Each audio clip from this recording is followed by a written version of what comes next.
अस्सलाम वालेकुम दोस्तों, कैसे हैं? मैं उम्मीद करता हूँ कि सब खैरियत से होंगे। अल्हम्दुलिल्लाह मैं भी खैरियत से हूँ। आज हम एमएक्स एक्सेल के अंदर शीट सीखेंगे। शीट का नाम है cell purchase stock maintain profit and loss.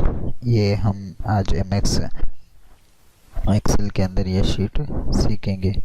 तो चलते हैं, वीडियो को स्टार्ट कर लेते हैं, ज़्यादा वीडियो लंबी ना हो जाए।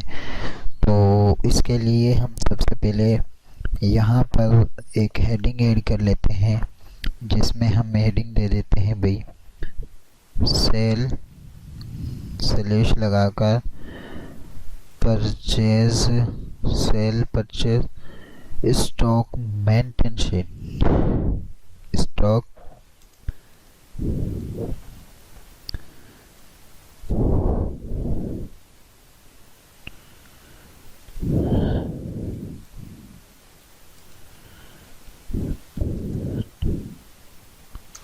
Cell purchase stock maintain profit and loss.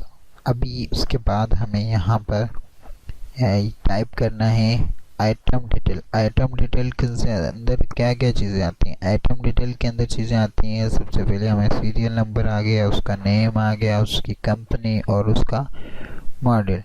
तो ये हमारे होते हैं 4 कॉलम। सबसे पहले serial number, item name, company name और मॉडल नंबर।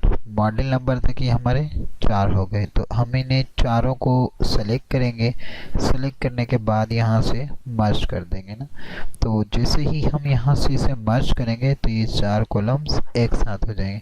तो इसके अंदर हम टाइप करेंगे आइटम डिटेल।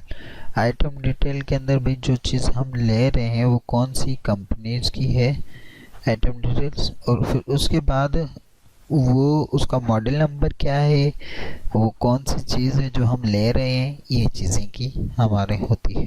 तो उसके बाद हमारा होता है परचेज। परचेज मतलब कि हम ख़रीदेंगे। तो इसमें आता है एक रेट, मतलब कितने की है, क्वांटिटी तादाद कितनी लेनी है, अमाउंट उसका टोटल हो जाता है। तो इसके अंदर हम परचेज रखते हैं ना। तो परचेज के लिए हमने यहाँ पर परचेज की हेडिंग दे दी। उसके बाद आते हैं सेल। तो सेल के अंदर भी 3 चीज़ें ही आती हैं, तो हम इसे भी मैच कर यहाँ पर हम इसे सेल दे देते हैं। तो उसके बाद आती है परचेज। परचेज में 2 चीज़ें आती हैं। और उसके बाद आती है स्टॉक। स्टॉक के अंदर आती हैं 2 चीज़ें, क्योंकि एक या तो रेट जो होगा ना वो तो हमारे पास आ जाएगा वो, क्योंकि सेल में और परचेज में 2 ही में काउंट होता है, या सेलिंग रेट रखेंगे या परचेजिंग। तो स्टॉक में वो होता है कि बची कितनी और उनों का अमाउंट टोटल कितना बनेगा, ये चीज़ें होती हैं। तो हम यहाँ पर स्ट्रोक दे देते हैं। उसके बाद हमारा होता है profit and loss. Profit and loss में 2 चीज़ें आती हैं, अभी एक चीज़ पर कितने प्रॉफिट हुआ, या 50 चीज़ें हमने जो सेल की हैं उनों पे कितना प्रॉफिट हुआ, ये चीज़ें हमारी यहाँ पर आती हैं। तो इसलिए हमने ये हेडिंग दे दी। इसके बाद हमने जो फर्स्ट वाली हेडिंग थी उसको इस हिसाब से हमने इसे सेलेक्ट किया। सेलेक्ट करने के बाद इसे भी हमने मर्ज कर दिया ताकि वो भी सेंटर पर ऐड हो जाए। उसके बाद इसे यहाँ से भी सेंटर कर लिया, साइज़ भी थोड़ा इंक्रीज़ कर लिया ताकि वो यहाँ पर शो हो जाए। तो वो शो हो गया।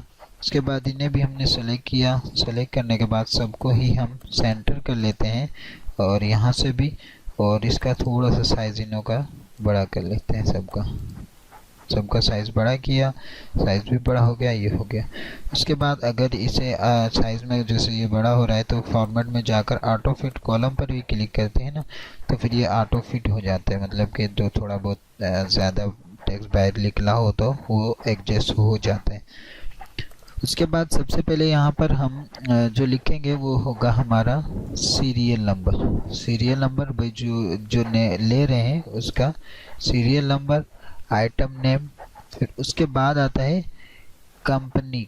कंपनी कौन सी कंपनी है, फिर उसके बाद आता है मॉडल, कौन सी कंपनी का है, मॉडल नंबर्स, ठीक है, मॉडल नंबर। फिर उसके बाद आएगा रेड, उसके बाद क्वांटिटी, अमाउंट, क्वांटिटी के बाद अमाउंट।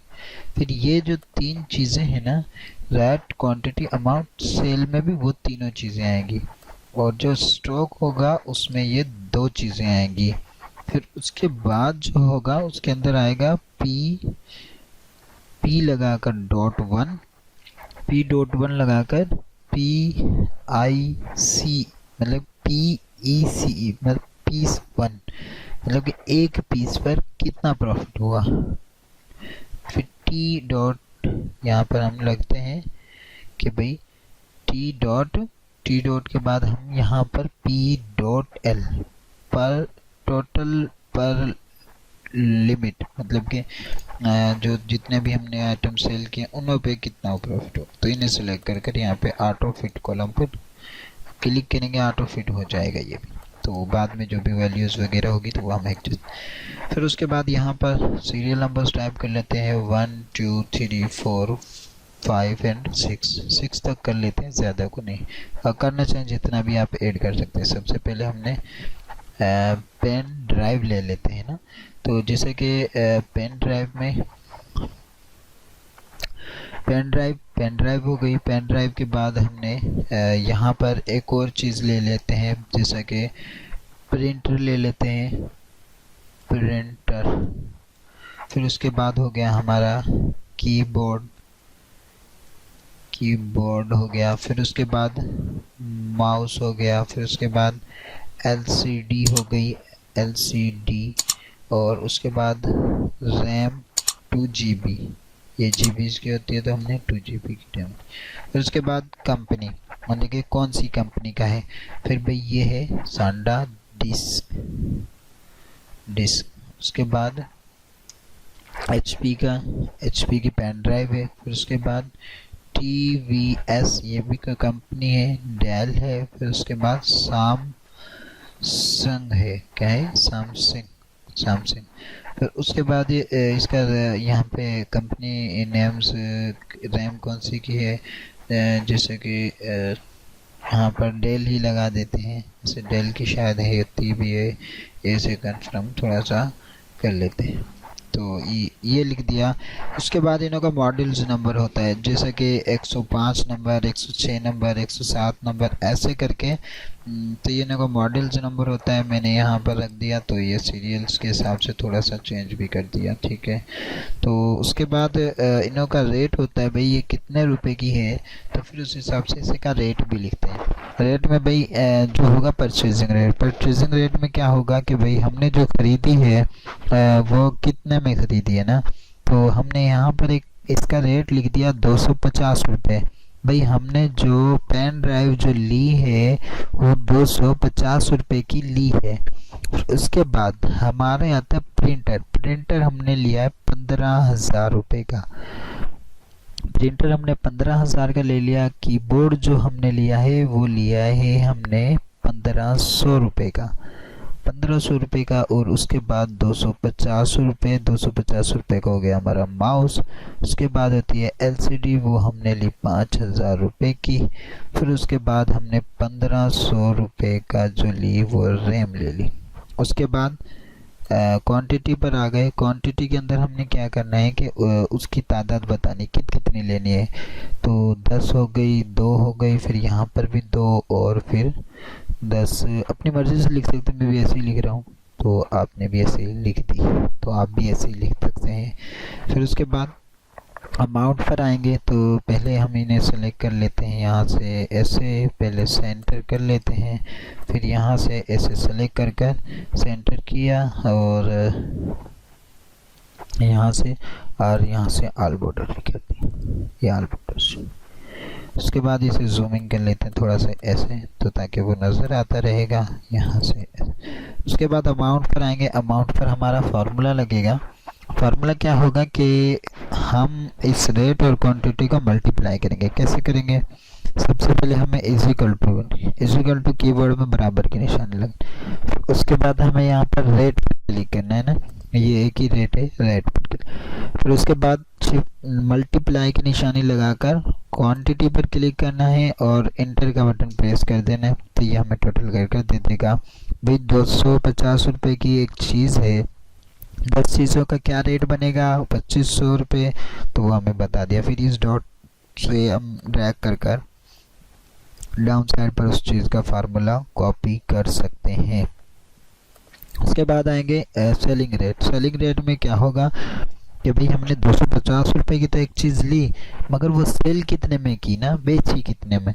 तो हमने भाई 250 रुपये की ली, 300 रुपये की सेल कर दी, फिर ये 100 रुपये की सेल कर दी। ऐसे करके हम सबका निकालेंगे। तो फिर उसके बाद मैं थोड़ा सा ऊपर के बता दूँगा, सेम सबका होगा, लंबी वीडियोस हो जाएगी वरना। उसके बाद हमने ये 5 चीज़ें सेल की और ये 6 कर दी। उसके बाद हमारा अमाउंट आ जाता है। तो अमाउंट के अंदर हमें क्या करना होता है, अमाउंट में भी ऐसे ही मल्टीप्लाई करेंगे। मल्टीप्लाई कैसे करेंगे, इन दोनों क्वांटिटीज़ को इक्वल टू लगाकर। तो यहाँ पर हम रेट पर क्लिक करेंगे, मल्टीप्लाई की निशानी लगाकर क्वांटिटी पर क्लिक करेंगे। उसके बाद इंटर का बटन प्रेस करेंगे तो ये भी आ जाएगा। फिर इस फार्मूले को हम ऐसे सब पर कॉपी कर देंगे, तो बाकी में 0 0 आ जाएगा। और इनों का रेट और क्वांटिटी ऐड करेंगे तो फिर इनों पर भी ये जवाब आ जाएगा।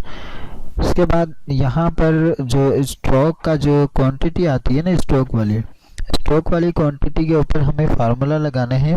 वो जो फार्मूला लगेगा ना, इक्वल टू लगाना है। तो फिर उसके बाद हमें क्वांटिटी क्लिक करनी है। क्वांटिटी किस चीज़ की, परचेज की क्वांटिटी, ये वाली याद रखिएगा। परचेज और सेल, अभी 2 क्वांटिटी आ गई, दोनों में से चेक कर फिर ही क्लिक करिएगा।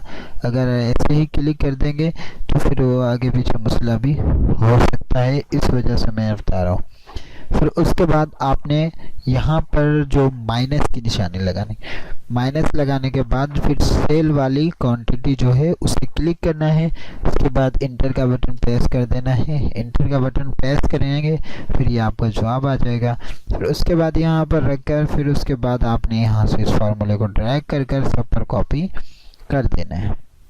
उसके बाद यहाँ पर आपने अमाउंट पर आना है। फिर अमाउंट पर भी आपने फार्मूला लगाना है। अमाउंट पर फार्मूला लगाने का ये है कि आप अमाउंट पर जो फार्मूला लगाएंगे ना, उसमें ये होगा जो आपने खरीदे थे ना उस हिसाब से, और जो सेल हुई है उस, और जो बची हैं उसका उस हिसाब से हम मल्टीप्लाई करेंगे। मतलब कि जो हमारे पास स्टॉक बच गया है उसका अमाउंट जो खरीदा था उसके रेट के मुताबिक कितना अमाउंट बनता है वो हमें यहाँ पर बता देगा। तो इसलिए हम यहाँ पर ये स्टॉक वाला अमाउंट निकालते हैं। उसके लिए हमें यहाँ पर क्या करना पड़ेगा कि भाई इक्वल टू लगाकर रेट को क्लिक करना है, परचेज वाले इक्वल टू लगाया, रेट को क्लिक करना है परचेज वाले को, ये वाला रेट यहाँ पर ये रहा, रेट एंड रेट को। फिर उसके बाद हमें यहाँ पर मल्टीप्लाई करने हैं, ये मल्टीप्लाई की निशानी होगी। फिर उसके बाद स्टॉक वाली क्वांटिटी, क्योंकि ये हमें बच गई, हमारे पास मौजूद है, इंटर कर देंगे। फिर ये हमारे पास जवाब आ जाएगा, क्योंकि 250 रुपये के हिसाब से 1250 रुपये बनते हैं 5 चीज़ों के। फिर इसी फार्मूले को ड्रैग कर देंगे। फिर उसके बाद आएगा पीस 1, मतलब कि एक चीज़ पर कितना प्रॉफिट हुआ। तो फिर हम इसे बताएंगे। तो फिर इसके लिए भी हमें फार्मूला लगाना पड़ेगा। वो कैसे होगा वो भी हम सीख लेते हैं। तो यहाँ पर हम क्लिक करते हैं, फिर इक्वल टू लगाते हैं। इक्वल टू लगाने के बाद इसमें भी मतलब रेट होगा, क्लिक होगा, मतलब कि स्टॉक जैसे रेट क्लिक होगा हमारा, रेट ये वाला, ये रेट मल्टीप्लाई यहाँ से हम माइनस करेंगे क्योंकि हमारे पास से चला गया है, सॉरी ये दूसरा आगे हो गया बटन प्रेस। तो इक्वल टू लगाया, इक्वल टू लगाने के बाद ये वाला रेट हो गया माइनस इस वाले रेट से, ठीक है जी। और फिर उसके बाद इंटर का बटन प्रेस करेंगे तो ये प्रॉफिट है, क्योंकि इसमें से माइनस जितने भी होंगे ये वाला नंबर, तो बाकी का जो बचेगा तो वो प्रॉफिट हो जाएगा। क्योंकि 250 रुपये को माइनस कर देंगे 300 से, तो 50 रुपये ज़्यादा हुए थे, तो 50 रुपये का प्रॉफिट उसने बता दिया हमें। हमने यहाँ से ऐसे ड्रैग कर कॉपी कर दिया सब पर ही। उसके बाद टोटल प्रॉफिट पे क्या होगा भाई, हमें यहाँ पर जो क्लिक करना है ना, वो इजिकल टू लगाना है, पीस 1 को क्लिक करना है, एक चीज़ पर 50 रुपये प्रॉफिट हुआ, फिर उसको मल्टीप्लाई करेंगे कितने से भाई, सेल वाले सेल्स की क्वांटिटी, तो यहाँ पर सेल की क्वांटिटी है, उसके बाद इंटर करेंगे भाई 5 चीज़ों पर 250 रुपये हमें प्रॉफिट हुआ। इस फार्मूले को हमने सब पर कॉपी कर दिया। उसके बाद हम यहाँ पर क्लिक करेंगे, ये हम कलर्स लगा देंगे और इन पर भी सेलेक्ट कर कर जो कलर्स लगाना है हमें, तो हमने ये कलर्स लगा लिया। और इस स्टॉक का मतलब कि टेक्स्ट का जो भी कलर्स लगाना चाहते हैं तो वो हम टेक्स्ट का कलर्स भी ऐड कर सकते हैं, जो भी लगाना चाहें वो लगा सकते हैं। मिसाल के तौर पर हमने ये वाला कलर्स ऐड कर दिया, तो उसके बाद इसे हम सेलेक्ट करते हैं और यहाँ से इस वाले को हम बोल्ड कर देते हैं, थोड़ा हमारी हेडिंग्स हैं। तो मैं उम्मीद करता हूँ कि ये वीडियो आपको समझ आ गई होगी। मिलते हैं नेक्स्ट वीडियो में। जो भी क्वेश्चन हो आप कमेंट सेक्शन में पूछ सकते हैं। अपना ख्याल रखिएगा, क्लास आगे प्रैक्टिस करते रहिए।